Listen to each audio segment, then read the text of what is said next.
Hey y'all, it's Hope from digthegoodlife.com, and in today's video I'm going to be showing you how I grow sprouts in mason jars and how I make my own DIY sprouting lid with some plastic craft mesh.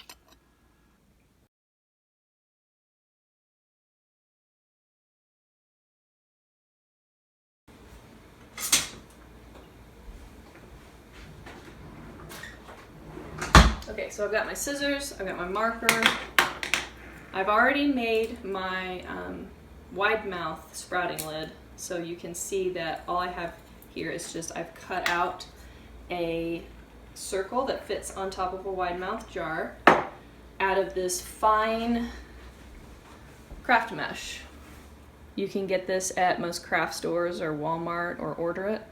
You just want to make sure that the holes are small enough that the little tiny seeds are not going to slip through. So all I'm going to do is turn my jar upside down and trace, and then I'll cut it out on the inside.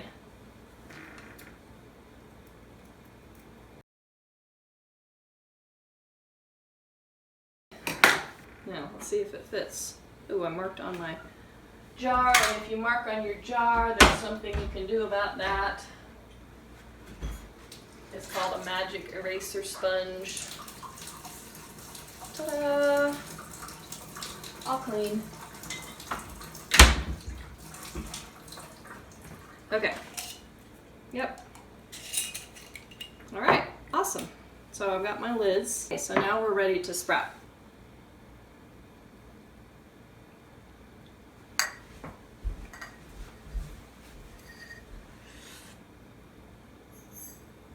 Okay, so now I'm just going to fill the jar up with good filtered water, and I'm going to rinse them a couple times and then I'll let them soak.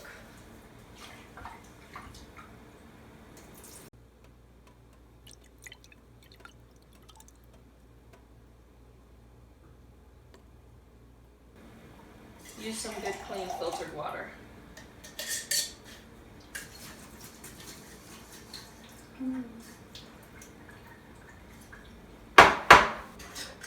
Okay, now I'm gonna fill the jar up. So I've got my jar filled up, and I'm just gonna let it soak probably overnight, and in the morning I will start my rinsing